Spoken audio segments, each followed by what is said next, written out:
Hi, my name is Bruce McDonald. Hi, I'm Josie Schafer. And welcome to Academics of PA. This week we have with us Stephen Kleinschmit as our guest from the University of Illinois at Chicago. So, Stephen, welcome. Oh, thank you. It's nice to be here. Maybe kind of a good place to start would be to have you tell us a little bit about who you are, and we can then go into, why we invited you on. Okay. I guess for those who are listening in, I'm currently the Director of Program Development and Engagement at the University of Illinois Chicago, but I guess a lot of people in PA know me from essentially two initiatives that I worked to create when I was a little bit earlier in my career. First is the Midwest Public Affairs Conference. It's an ASPA affiliated regional conference in the vein of Sacopa and Nacopa, the other sort of regional conferences and whatnot. And also our affiliated journal, the Journal of Public and Nonprofit Affairs, which Bruce had taken the helm of and did a great job of building up and everything like that. So between the conference and open access journal, I guess it's kind of an unusual feat for somebody who is an assistant professor to do. I think that's absolutely true, and everybody's favorite journal and conference as far as I'm concerned. Can we say suck up on here? I don't know. Yeah, I hope so. Okay. Well, so I'm very interested in how an assistant professor decides to do something sort of unusual and inconsistent with sort of the normal trajectory of an academic. So can you talk about that a little bit? Sure. Yeah, I guess it was a risk. I'll say that that doing things like this are always a risk, and put yourself out there because it is unusual and it does detract from kind of the normal academic path. But I wouldn't consider myself a normal academic, and So yeah. wait, I do want to stop you because I think one of the audiences for this podcast is students that also want to be academics of public administration. So just to clarify for them, like, what's risky about it? Why is it not typical for an academic to want to start a group and I be think engaged? it's definitely something that lends itself to sort of the post-tenure stage, is that when you have a bit less, you have a bit more discretion and there's a little bit more permanence in sort of your career and stuff like that, that generally these sort of things, when you look at the people who have started them in the past, have either been I think they've all been full professors, if I'm not incorrect. So yeah, I think that particularly for those who want to be on the traditional tenure track, where you're in this age of declining tenure track lines, is that you're in essentially a foot race with other people to get out as many pubs as you can, to really focus on a lot of things that are, that your incentive stream is much more directly towards research and grantsmanship, and for those at teaching institutions, teaching then, and on these type of things. And I think that even if you do produce on all those fronts and whatnot, there's still a perception that you could even be doing more. So I'd say that innovate and do great things and whatnot, but at the same time, just be cognizant that there is some risk towards just being the perception that you could be doing more. So you started it when you were at IPFW, which Indiana University, Purdue University, Fort Wayne, Mm-hmm. I think is what it actually stands for. Sure. Because you were in your first or second year there as a brand new assistant. Yeah, I was in my second year.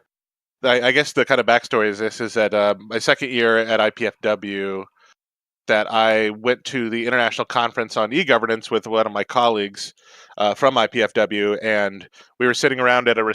Shameless plug, University of Nebraska at Omaha is putting in a bid to host that conference in a few years. Oh, Sorry. Nice. Oh, that is a both rather shameless plug and an interesting development. So. Yeah. So we were at IceGov in Albany, and I was sitting at a reception with one of my colleagues, and we were talking about, we had both been to Nacopa and Sacopa, and just an innocuous comment where he said, "Why isn't there a MWACOPA, or like a Midwest Conference of Public Administration?" And I agreed. I kind of got that idea why isn't there one? And if not me, then who? And it's an idea that I couldn't let go. And yeah, I was lucky to have a department that was supportive of it when I brought the idea to the administration, that they had grant funding and were willing to support it, and that's how it began. So you come up with the idea kind of as one of those harebrained side comments, as I think most great ideas start. Like this podcast, maybe. Oh, absolutely, definitely like this podcast. So you have the idea for, why isn't there one? How do you go then from that there isn't one to saying, here's what it's going to be, here's how it's kind of structured? I guess the process is that I got a grant for it, that it was sold kind of to one of our assistant deans or assistant vice chancellor as being sort of something to help promote the program, that they had identified the right pot of money for it. But I think my experience with the conference was pretty rooted in just going to. I went to a fairly large number of conferences, even as a doctoral student and junior assistant professor. I'd done like, I don't know, probably about 15 before even MPAC was started, and I kind of got this good mix of experiences, some that were very academic and very structured, to ones that were much more loosely so. And I just kind of got the idea of, let's take the best part of all the conferences that I've been to and kind of cobble those together and try to minimize those things. Is that, to make them accessible, and a place for doctoral students to be able to present, but a place where that serious research could be presented, and but also just to. And I think this is something that underlies a lot of the ethos of the conference, is that let's why do we mourn this experience? That conferences can be very long, they can be foreboding, they can be standoffish and stuff like that. To kind of make it fun, but I felt sort of an obligation to make this a conference where the things that needed to be discussed need to be discussed. That to borrow ideas from other fields and other conferences, and also we had great help from Mark Holzer at Rutgers, who's at Rutgers Newark at the time. In the COPA, is that we knew that we couldn't duplicate this the very established high, like the conference experience where you have a several $100, like $400 or $500 registration fee, and they were gonna able to pull down big sponsors that were having platinum and diamond sponsorship and stuff like that. And we found just the model of being able to meet in universities, conference facilities and student centers, that let's spend money on the the social experience, on the on a lot of the stuff you have, but there's not a whole lot of difference between meeting in a lot of universities have very nice student centers that operate at a very good deal compared to like a hotel. So my idea was, essentially, who cares where the rooms and the presentations are and stuff like that? We don't need to spend an inordinate sum to do this, that we can kind of do it on the cheap, and then spend the money on the things that we think are priorities for the organization, rather than on sort of hotel type things. So comment on like two things that you said. So, right, as an outsider looking at the conference and coming for the first time, I think in Omaha was the first time I came. It does have this sort of useful vibe. Like, it's not stodgy, it's not stiff. It seems interactive and comfortable, and that there truly is time to engage in conversation versus present one question, walk out of the room, get lost in a crowd, and try to find your next room. So I think what you're saying about it actually feels that way when you go to the conference, which is why I think MPAC is the best conference. The other one, I don't know why everyone doesn't do it at universities, because what a cool experience to come onto campuses and actually see campuses and the resources that they do have and make available. Yeah. So I think, like, to answer that latter point, is that I think you really wanted I like the Nacopa model, at least how I guess kind of Nacopa started off, or at least I experienced it going to like John Jay College and George Mason and whatnot. Is that let's highlight these programs, give them a moment to shine, and to be able to put them front and center as the host of this conference, and get to see different cities and programs, and get to see the capacity, and just get to know the field and the people within it a little better. And I think that's something that's more personal and a better experience at this kind of at a level than say in a hotel downtown or something like that. Right. I'll pick on Sacopa a little bit. The idea of Sacopa, which is the Southeastern Conference of Public Administration, has been around since mid-70s or so, has been that it was the ASPA regional chapters rather than the schools that actually hosted, which is why they've never hosted it on a school campus. It's only really been the last couple of years that model has changed to actually where programs and departments host instead. Oh, yeah. But because of that chapter focus, even though they've moved away from the chapters doing it, they still haven't come back to the idea that it can be someplace besides a hotel in the city.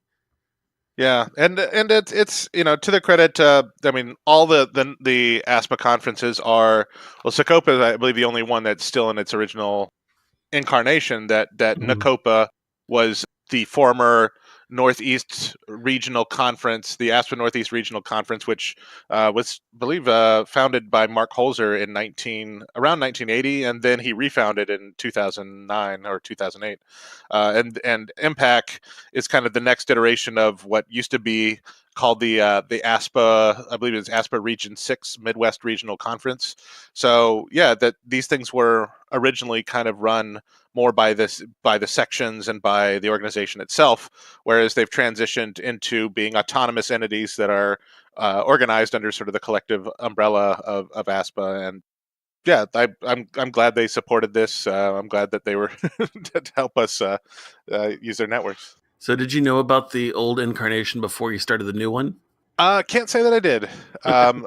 I'd been searching around online and trying to do a deep document search, and I guess the most recent thing I could find is that perhaps, and this was all after the fact too, that there was I believe the last conference was in Sioux City, South Dakota, in 2004. And then there's a lot more documentation of kind of earlier conferences, and I have records going back to about 78. East Lansing, Michigan, Columbus, Ohio, Indianapolis. I believe there's a Chicago or two in there. I think there was a Madison. So yeah, there was a time this was active, and it was something that people really look forward to. And the story of how it kind of came to an end is not something that I've been able to ascertain as of yet, but I'm still working to try to track down. Well, let's not pick on Sioux City, South Dakota, really. It's not their fault. Oh, yeah. I don't know. It's like sometimes it just, and it's an important part of even designing this conference is that you really got to think about the continuity. And I know that some conferences that they go from a year to year kind of structure where everybody turns over the leadership every year and it goes to host program. For me, it was important to have continuity, to plan the continuity that, like, usually, that we know that we're having the conference in Indy this year, but it's like I knew that we were having in the conference in Indy slightly after we announced the call for proposals for last year's event in Chicago and stuff like that. So I usually know like a year and a half, year and 3/4 out the continuity plan of who's going to host it, who's going to be responsible, but also the leadership team for us who's going to help do that. And I think that's something that I'd say for a lot of anybody listening here, especially students and academics who think about doing things, is like really think about the continuity, and that a lot of new organizations always have that that founder organizer who's really an organizing team that are willing to put in a tremendous amount of work to get the things off the ground and stuff like that. But keeping that kind of inertia going is something that a lot of organizations that could unwind you eventually. So I want to go back to you as a risk taker. You start a new conference. You're clearly interested, and maybe you can talk more about how I know that you're interested in engaged work. Can you talk a little bit about how you came to be interested in engaged work, why it's important, and if it's been easy or not to make that a part of your career? Yeah, I guess so. So I'd say that it's always been a bit of a challenge. I think that in the past, particularly in the good old days of academia, where I was told that in like previous decades that tenure meant 3 articles and a handshake. It seemed that Can I get that deal? I know, right? I know, right? Yeah.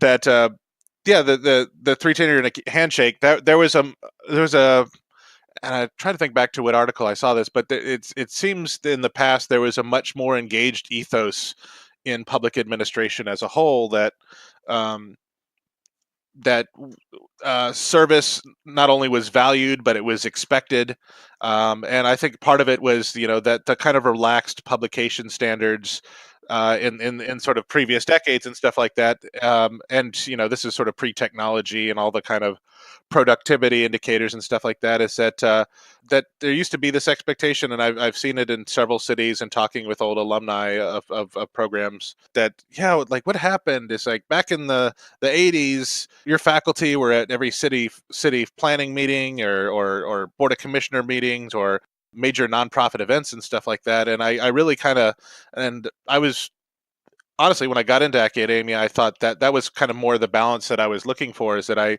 do value research and I think it's important, but I think that there's a lot of value to be said that good ideas are only ideas until they're implemented, and that some of these type of ideas will never be implemented without sort of the agency of the person who's proposing it, who can champion it and has the capacity to do it.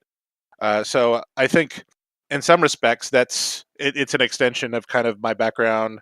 I'd always been in the Scouts. I did volunteered. I was in the Army, although that's kind of an offshoot of that thing. But I always felt like, I just always felt like good ideas need implementation. And I think there's even another tangent we can go off in a little while, is that I think that in this new age of information technology, that being able to use technology, be it social media presence, email lists, sort of advanced like tools and scripting and type of stuff like that, allows somebody to duplicate the capacity of a much larger entity if they're knowledgeable about this. And that was something that's fundamentally different about MPAC than other conferences. I was a second-year assistant professor at a small school in northeastern Indiana. How am I going to contact the tremendous, all those people out there who need to hear about this event and make sure that they come? That in the past, those things have been physical mailers and social connections and just somebody's name draw. But when you don't have all that, you either have that money, that time, or that capacity, that using digital tools as a force multiplier is something that is fundamentally different in our kind of history than other organizations. Cool point. Glad you brought up some of your knowledge and research related to social media. Do you want to talk about that more too? Sure. Yeah, just to kind of give you an idea of some of the stuff that I've, like, kind of the digital shoe leather approach that I brought to this organization. Like, it's kind of a story I've told. I believe I actually told this my end of term kind of speech the last conference. But when I first started this thing out, I didn't know who's going to hear about it, how the information was going to get out, and stuff like that. So the first thing is I went on to I'd created a Google map of all the NASPA member programs that still exist today. So I went to each individual Midwestern program website. This is before I started reaching out to the practitioner community, but each of the MPA programs and NASPA member programs, and there was 57 of them. And I emailed the director of the program with the here's a new thing that's going on, sponsored by NASPA, new conference and stuff like that. Could you please send your faculty? And the thing I did, I used analytics on my email to see essentially how many people had seen that email. So I emailed 57 chairs, 13 of them opened the email, 2 of them actually forwarded it on to their other people. Wait, say that again. Okay. So So the 57 department chairs that I sent the emails out to, 13 of them opened the email, and 2 of them actually sent it on to their faculty, and I saw more than one hit from that institution. So yeah, so that was a kind of point. It's like, well, I knew I'd hit essentially a roadblock, or more of a bottleneck. That if I'm really going to get this thing to work, I can't rely on, if this was like 1990 or 1980, you send out a paper mailer to those same chairs or something like that. If you get the similar response rate, you see why you would take a really big name in PA, or it would take a significant organizational connection to be able to get people to show up to this thing. But I didn't have that, so I noticed, well, I need to get around this bottleneck. So what I did is that I used a program that had a script on it. I went back to those same 57 web pages. I went to their faculty resource page, and I hit a button, and it auto-collected all the email addresses and added it to a document. And then I took about 2 hours going to all 57 programs and just collected something like 980 email addresses. And then I sent out that same email. And then with the analytics, I had like 650 opens in the first 2 hours. I had like 1,400 over the next 2 days.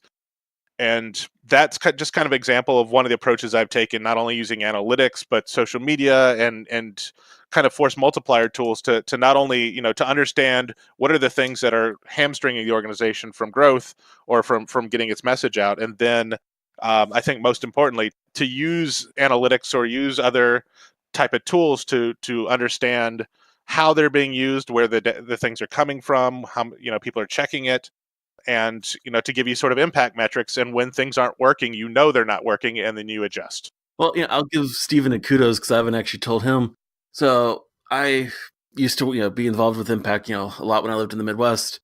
Came here, and then in the fall, Secopa's board asked me to serve as the co-chair on the communications committee, in part because they want to try and replicate what MPAC does from the social media perspective. Oh, wow.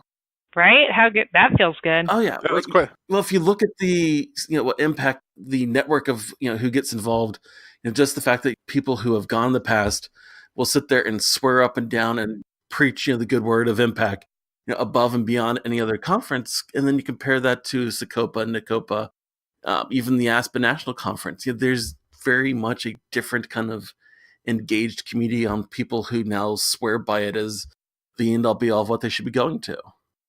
Well, I appreciate that. And I've noticed as the years go by, being the primary one who's kind of either done in the first few years, I actually did all the almost all the submission reviews, but in creating the program the last 5 years, I've seen sort of a subset of attendees, but this loyal group of people who've come year after year and just really like the structure and like the content. And I try to have important conversations. I try to have sessions that are engaging and eye-opening. And so at the Chicago conference, I had a virtual reality demonstration project at I guess it was Friday of the conference and stuff like that. So, but yeah, it's about creating something that provides value, and always being cognizant of why people attend these things. Are they able to derive a value? But yeah, certainly, as Bruce mentioned, the PR sort of communications game, and that just a different generation. And I would consider both of you in this kind of the tech savvy, somewhat promotional, but managing your heavy promotional. Yeah, managing your digital online presence, and in some respects, driving your career based on the networks, and not only in-person networks, but by building a larger digital presence that means everything from greater impact of research to more opportunities that come your way for all sorts of things. So, I would say one thing. When I started off the conference, just to show you kind of how much even MPAC has defined my career, the first person I called when I started MPAC is that I tried first tried the traditional shoe leather approach, phone calls and stuff like that. The first person I called was Barbara Liggett at Western Michigan, and little did I know, 3 years later she would be my boss. So, and the second person I called was when Bruce, when you were at IU South Bend, I called your department and I got referred to you, so you were actually the second person I talked to. So just to just to know how much, just in the first two, even the very opening stages of MPAC, just the first two people I literally talked to on the phone both had sort of important kind of I wouldn't say consequences, that sounds ominous. Implication. Yeah, they had Hey, people judge you by our friendship, I'll tell you now. Yeah, but very positive kind of changes to my career that I had not foreseen at that point, and yeah, I you put yourself out there. People like to see it when somebody who's got energy and is willing to create and stuff like that. But also, I think it also speaks to, especially for you, Bruce, and I just give you a little shout out, is that there's something I've always said about MPAC, is that that neither MPAC, JPNA, or really anything in this field would operate without the strong public service ethic of the people in the field, that people are willing to do things without pay, without sometimes very open or direct acknowledgement, and you got to really try to get some stuff out there. But yeah, it really speaks to the field that I've never had people really say no to me when I ask them. It's like, here's a great thing, here's how we can do it, will you help? And they say yes, and it's been tremendous having such a supportive field, because I don't think that's indicative a lot of the ways that academics work. Oh, yeah. What a great message for students, right? You can pick up the phone or you can send an email and ask big names for help, and a lot of the time they will be really interested in helping. Yeah. I didn't know that when I started. And it seems silly now, like, oh, you could talk to people and they might help you, but I didn't know that. Or I didn't know it was appropriate, even, that if I felt really strongly about something or wanted to ask a question about someone's data or how they came up with that idea, that I could just do that. I was always cognizant of that, especially coming from the military, of idea of hierarchy and approach and stuff like that. But it's like that I always treat people with respect and refer to them as Dr. such and such or Professor such and such, and you've got to keep that kind of decorum about you. But yeah, other than that, people seem very open towards helping you out, irrespective of where your place on the totem pole is, and yeah, that if you're going to do something big or innovative and you want to pull people in, that make sure that your idea is developed out, and that there's that you're not wasting people's time. But other than that, don't be afraid to approach big names in the field. But that being said, don't always go straight to the top either. That sometimes you've got some people that you need to engage lower than that. Just trying to go from a top down approach or something like that is not necessarily the best way to go. So know that there's people in between, and don't always just look towards getting like an Eleanor Ostrom type figure on your thing. That might not happen.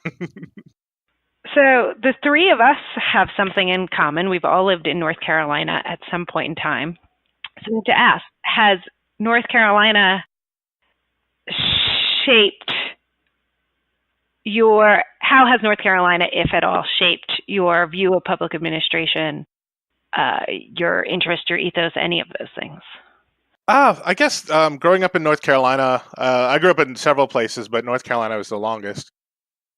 I'd say that North Carolina was always known in the past, I'd say pre-2010, as being sort of the progressive state within a much more sort of conservative, surrounded by South Carolina and Tennessee and Georgia, and even to an extent most of Virginia outside of Nova, that always had a very progressive, with the UNC School of Government and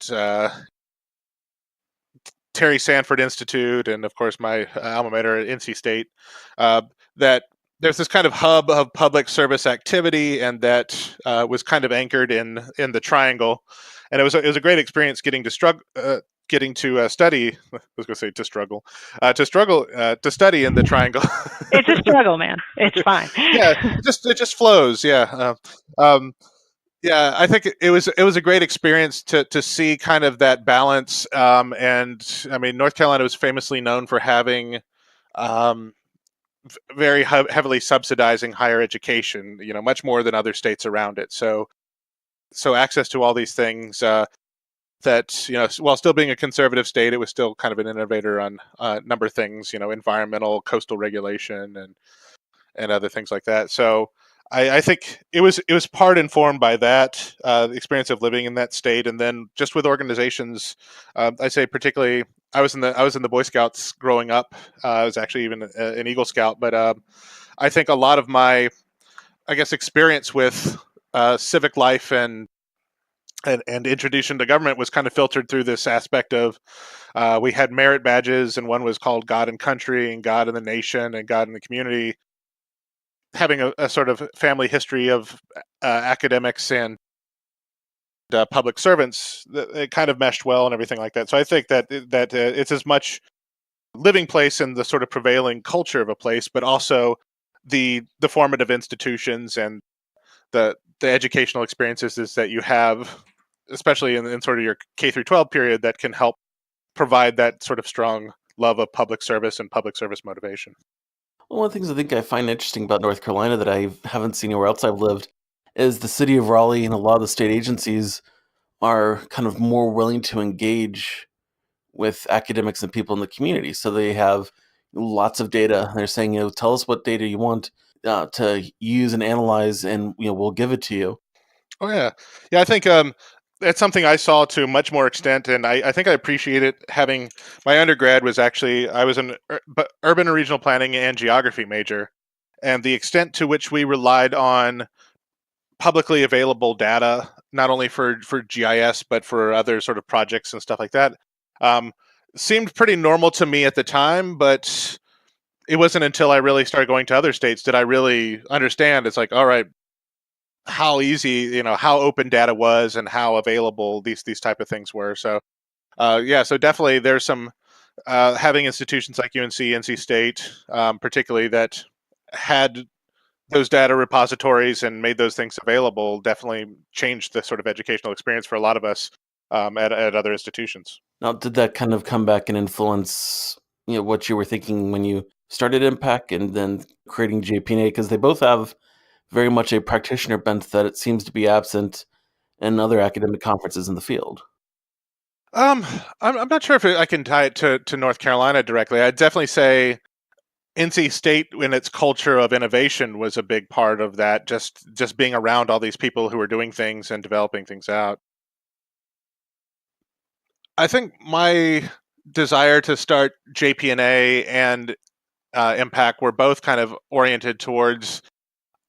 I just found that the structures of these things were sort of exclusionary, and I think the thing about the culture of innovation is that, you just see different things, different ways of doing the same thing, and I don't know. I felt journals were very, like, I don't like the idea of paywalls, exclusivity, um, going to conferences that have $1,000 registration fees, and I guess my singular focus is to look at what is the purpose of the thing we're trying to do, and is that being accomplished, and then trying to strip away the sort of extraneous things around that. And then with JPNA, I found it's like, all right, do we really need to pay tens of $1,000s to register a journal and to have it go through a publisher, and then for it to be paywalled off where most people can't even access it and stuff like that? It's like, you're in a digital age of publishing. It's like that information has never been easier to get and freer, that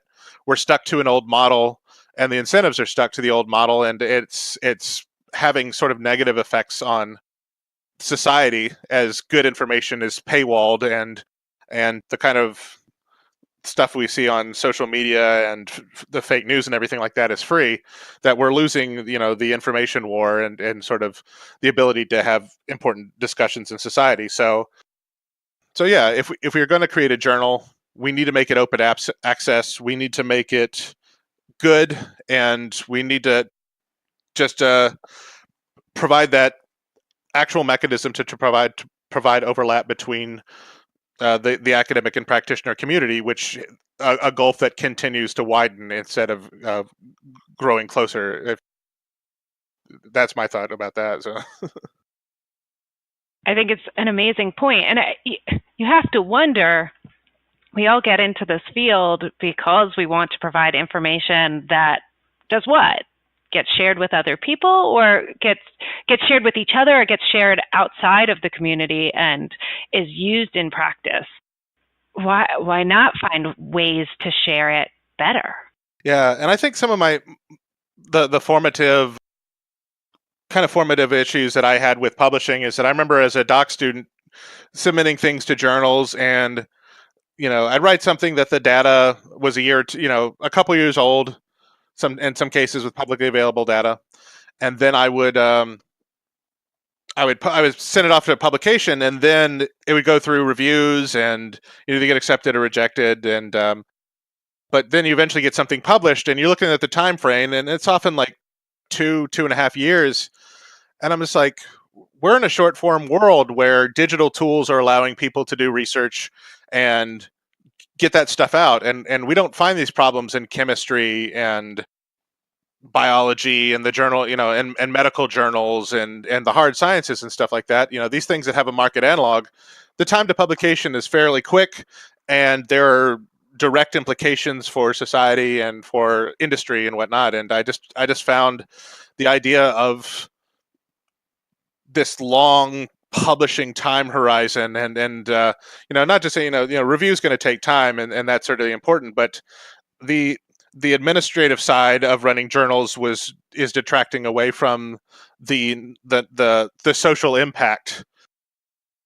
And I think that's something that really the field in general, but also academia, needs to be more cognizant of, is that maybe we need more short form publishing. We need rigorous review, but we need it to occur quickly, and we need to help grab some of the narrative back from alternative media sources that seek to define us and seek to facilitate our end, or at least our displacement, if you will. Love it.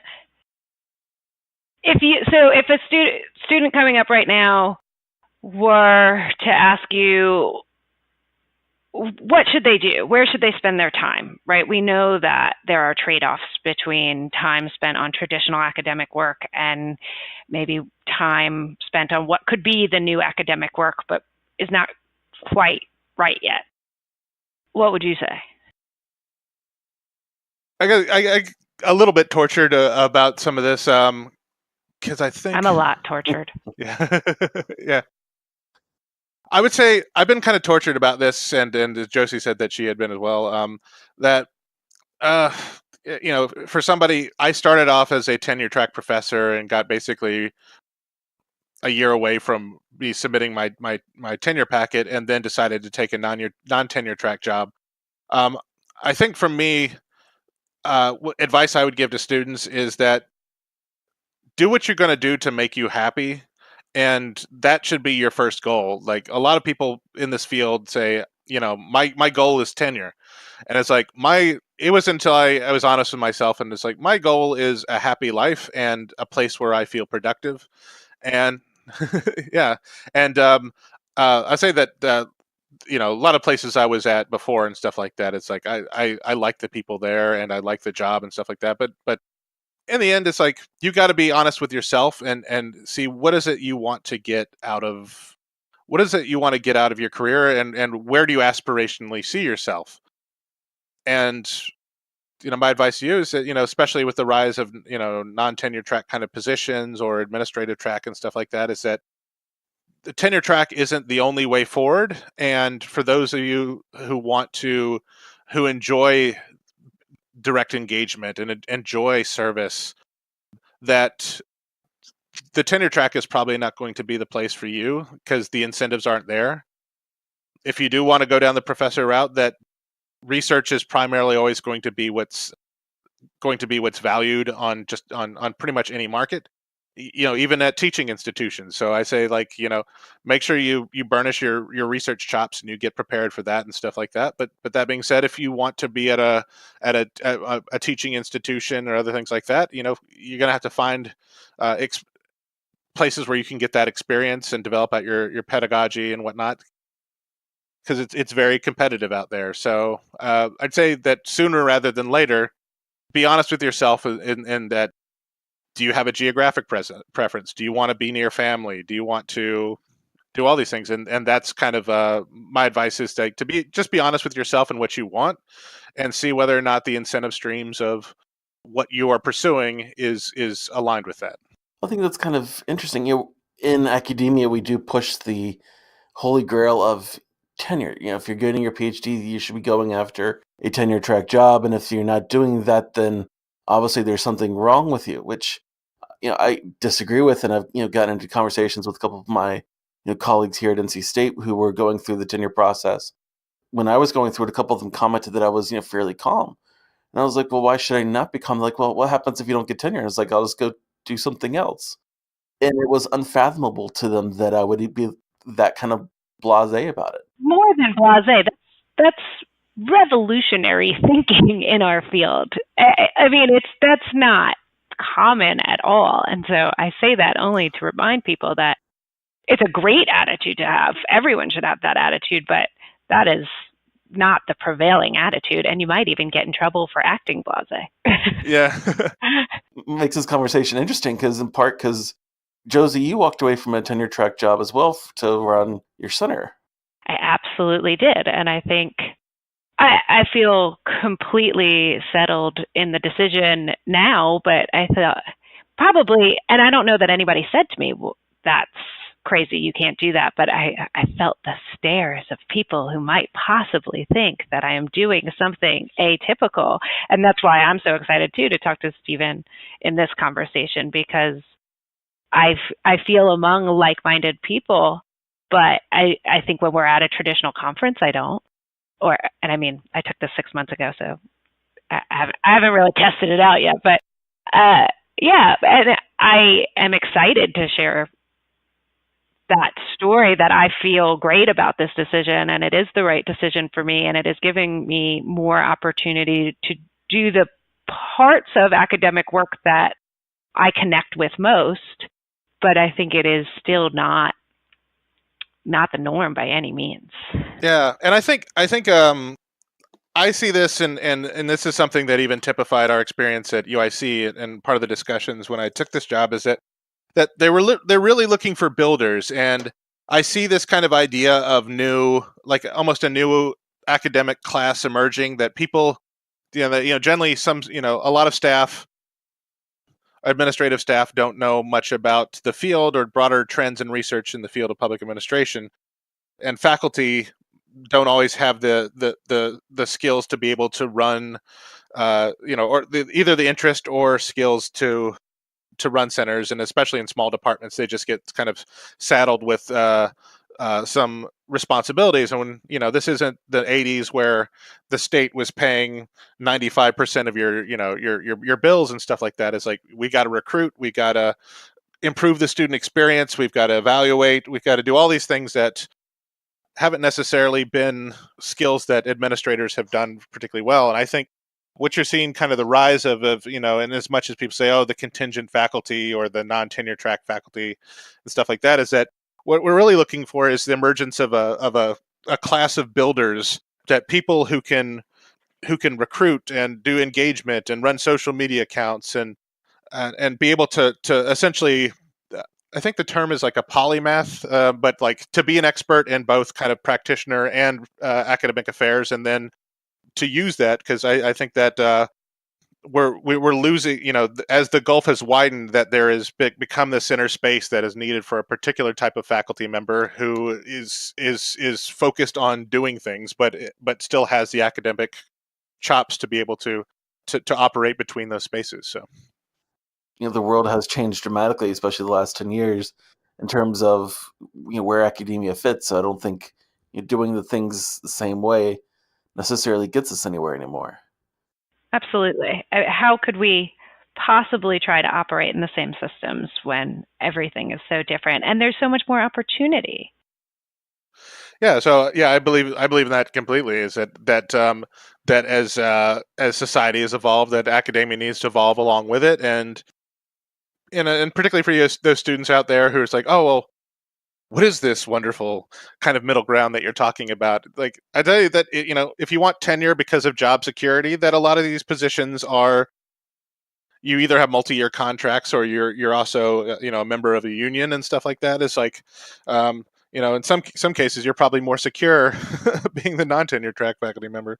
The middle ground is kind of where I've seen some growth, and I've met more people kind of like who are doing the type of things I do now.